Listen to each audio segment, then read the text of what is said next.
a história de Judá e Tamar. Nesse capítulo 38 vai dizer, né, que Judá desceu entre os seus irmãos, entrou na casa de um varão de Adulão, cujo nome era Ira. Então, quando ele chegou ali, ele viu a filha de um cananeu, tá? Por nome Sua, e tomou e teve ela como mulher. Através dessa relação, vieram 3 filhos. O primeiro filho foi o Er, o segundo foi o Onã e o terceiro foi o Selá, tá? Então, tudo bem. Judá, ele deu o seu primeiro filho, Er, para uma mulher chamada Tamar, tá? E a Tamar, que em hebraico significa palmeira, era uma mulher corajosa, que marcou a história e entrou para a genealogia de Jesus. Amém? Até aí? Amém. Alguém sabe a história dela? Então eu vou explicar. Tamar, ela era uma jovem, né? E ela era assim, ela era muito à frente do seu tempo, né? Ela, como foi falado que ela era corajosa, né? E ela tomou uma atitude que fez com que ela entrasse para a genealogia de Jesus. O que aconteceu? Ela casou com Er, né? Nesse casamento, ele era um homem muito mau aos olhos do Senhor. E o que aconteceu? O Senhor matou Er, né? E Judá, ele foi e falou com o seu outro filho, por nome Onã, para que cumprisse, né? Porque de acordo com as leis dos hetitas e dos assírios, né? Era regulamentado através dessa lei que se por um acaso um irmão, né, fosse falecido e não tivesse deixado descendentes, né, outro irmão que estava ali naquela descendência poderia assumir a esposa ou até mesmo o sogro se ele não tivesse esposa. E foi assim que aconteceu na vida de Tamar, né? Porque quando ela se viu sozinha, né, porque o primeiro esposo morreu, o seu sogro Judá foi e entregou o seu filho Onã para dar descendentes àquela família. Só que Onã, ele se sentiu mal. Por quê? Porque ele pensou assim, poxa, eu estou cumprindo algo que o meu irmão deveria ter cumprido.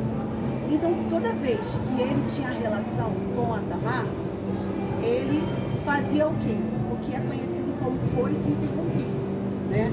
Ele não ejaculava dentro de Tamar para que ela não tivesse descendentes da geração que, mesmo sendo filho de Onã, seria do seu irmão Er.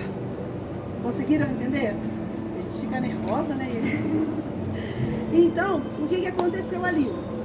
Deus também viu que essa atitude que Onã estava tendo era mal aos seus olhos. Então, o que ele fez? Ele foi e matou Onã. Judá, vendo aquela mulher sem filhos, sem continuidade à sua geração, ele falou assim, Tamar, volte para a terra dos seus pais, né?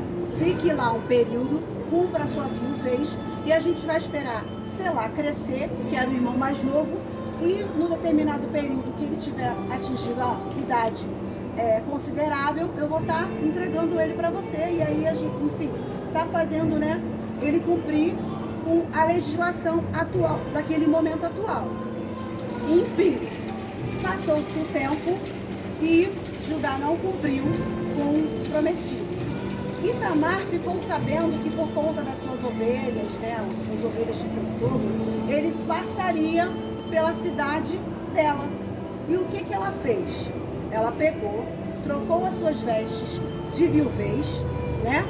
Colocou umas vestes mais, né, chamar a atenção, né? Como se fosse até uma prostituta, assim. E, enfim, ela foi e ficou à beira do caminho ali, tampou o seu rosto, tá? E quando o seu sogro, que tinha acabado de ficar viúvo, né, foi até lá, ele viu aquela mulher, chamou a atenção e ele quis se deitar com ela. aqui eu vou ler uma partezinha aqui que fala assim, que eu já até falei, tá?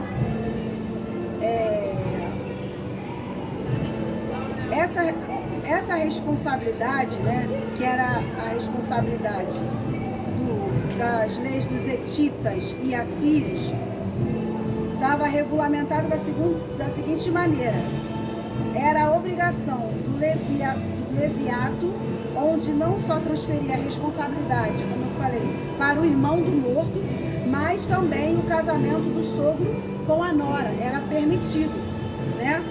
Ó, nora viúva, se não houvesse outro irmão para perpetuar a família. O sogro era um meio legítimo, então, para impedir a extinção daquela geração, daquela família, tá? Então, de acordo com essas leis, né, o que Tamar fez? Ciente disso tudo, ela foi lá e ficou à beira do caminho e foi convidada por Judá e teve a relação com Judá.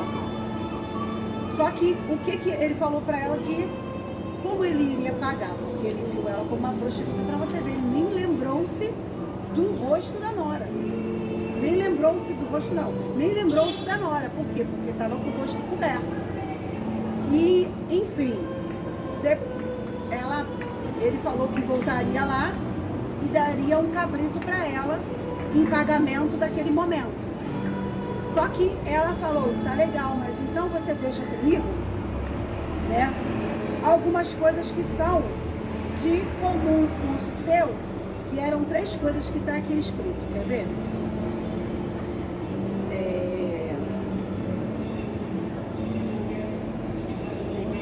Ele deixou, né, ela pediu, né, aí ele falou assim, ó, e ele disse, eu te enviarei um cabrito do rebanho. Está lá no 17. E ela disse, dá-me penhor até que envies. Ela queria o quê? Uma segurança, uma garantia, né? Então ele disse, que penhor que te darei? E ela disse, o teu selo e o teu lenço e o teu cajado que está em tua mão.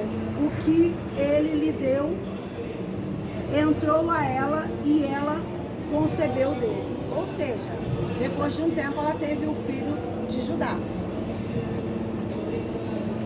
né? E foi interessante que ela voltou, né? Vestiu a mesma vestimenta de viuvez e continuou, e foi, a barriga foi crescendo. E um servo dele, né, um amigo, né, que ele pediu para que fosse até ali para poder fazer o quê? Para poder levar o cabrito para ela. Só que chegando lá, ele não achou a prostituta, né? Porque ela já tinha trocado as suas vestes. E, enfim, ele acabou retornando e falou que viu a sua nora barriguda. E aí, Judá ficou extremamente chateado com aquilo. Tipo assim, ela não cumpriu o comprometido, mas na verdade quem não tinha cumprido era ele. Porque Selá cresceu, né? E nada dele dar Selá para ela poder gerar. E aí, vamos lá para o 23.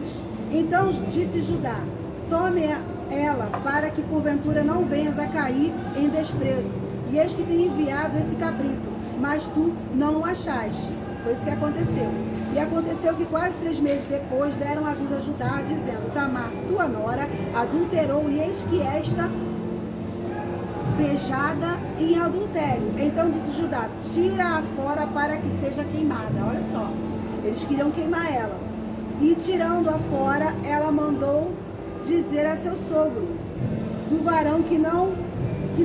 ela quis demonstrar, né? Do varão que são estas coisas que eu concebi.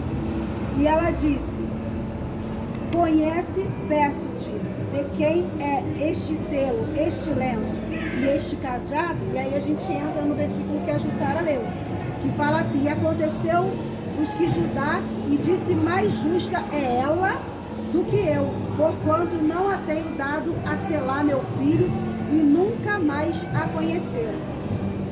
E aconteceu que ao tempo de dar à luz, ela tinha gêmeos em seu ventre. Aí eu encerro aqui essa parte da leitura. Por quê? Gil, por que a gente está falando sobre essa mulher? Se a gente for olhar a atitude que ela teve, quem considera a atitude certa que ela teve? Dona Dani acha que é errada. Daniele, o que você acha da atitude que ela teve? Ela quis, assim, pra ela foi errado, não foi certo. Mas ela quis a condição inferior. Isso aí. Alguém mais tem alguma coisa a dizer? Ela só não se identificou com o sogro. Ela não saiu da linhagem. Ela não poderia sair da linhagem. Ela não poderia se envolver com outra pessoa, a não ser da família. E como ela se envolveria com o sogro não ia ter regra. Entendeu? Na verdade, a gente sabe que ela tem base legal para isso. E o que ela pensou foi em não ficar com a sua geração extinta. Eu acredito que ela já sabia, né, das promessas que Deus tinha feito a Abraão, a Jacó, aos seus antecessores, né? No caso, antecessores de Judá, né? Então ela pensou, eu tenho que fazer com que a minha geração prossiga. De acordo com essas leis, a concepção de Tamar através de seu sogro está no meio legítimo para que não haja a extinção da sua família, né? Aí, justamente, Se você for ver, era da família de Judá. Judá estava se realizando lá com ela. A tribo, né? Deus tinha dado descendência dele. Então ela enxergou essa oportunidade.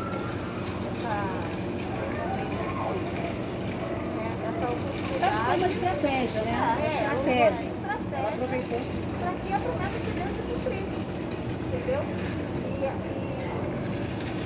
quando ela se veste, né? Ela também pensou antes. Ela pensou, meu sogro está velho, meu sogro acabou de ficar viúvo, ele passa por aqui, e se ele ver uma moça, né, atraente, ele vai desejar, vai ter desejo por ela. Foi melhor ela. Porque o filho de Judá era novo. Não queria uma pessoa mais velha. Ela não ia ter, ele não ia ter o olhar de Judá que ia ter para ela. Então foi uma estratégia de Deus mesmo para que realmente a promessa de Deus se cumprisse na parte da família de Judá. Porque todos tinham que ter, tinham que cumprir a sua forma de viver. E ela não foi. Isso mesmo. Ele não vai cumprir. É. Ele não vai cumprir. Mas Então, justamente ele não iria, né? ele não ia. Por quê? E outra coisa, Depois ele saiu fora. quando ela pede todos os utensílios para ele, né, ela também estava, ela já estava pensando em tudo que aconteceu, já estava planejado antes. Né? Porque ele foi pegar o anel, ele foi pegar Não foi pegar o selo? ele não pegou nada. Essas três coisas significavam muito. Para você ver como ele já estava Mal já te intencionado. entregado. Não, já te entregado já. Entendeu? A promessa já estava mais ligando, se contando para aquilo que Deus tinha prometido na vida dele, na vida dele. Então, a gente vê. Ele desistiu, mas ele foi um meio de alguém fazer alguma coisa para que a promessa de Deus cumprisse na vida dele. Ainda foi abençoado, né? Porque ele poderia ter sido disciplinado. Glória a Deus. Então a ação de Tamar de enganar Judá, né? Se tivesse sido simplesmente para bens materiais, né? Vingança, ou até mesmo se gloriar, né? Do que teria feito, seria realmente pecado. Mas o seu principal objetivo era a promessa da descendência do seu marido. Por isso não foi pecado e ela consta na genealogia de Jesus. Então, justamente, o que a nossa pastora Elisete, a visão que nós temos dessa mulher, é que nós devemos ser né, mulheres comprometidas com o reino de Deus, com o legado da nossa família, né, e com a volta de Jesus, porque a gente sabe que se ela não tivesse feito essa estratégia, a gente sabe que Deus pode todas as coisas, mas, né, Ele se utiliza das pessoas, né? E a gente tem que se deixar ser usada por Deus. E é interessante que a nossa pastora também fala para a gente pincelar sobre a palmeira, né? Que é o significado de Tamar, né? E a palmeira, ela tem um tronco que pode ser fino ou grosso, com tufo de folhas grandes e altos, né? E o tronco pode chegar até 60 metros de altura. E o que podemos aprender com a palmeira é o seguinte: dela tudo se aproveita, tá? Se aproveita as fibras da palmeira, de óleos, de cereais, e nós podemos ver como característica da palmeira para as nossas vidas é o seguinte: nosso crescimento, é a nossa adaptação e a nossa estabilidade, porque são características marcantes dessa árvore, né? E assim, a gente se baseia no versículo que fala assim, né? Que como cristão justo, né? Todas as coisas contribuem para o bem daqueles que amam a Deus. Se eu e você, se nós amamos ao Senhor, se somos justos, né?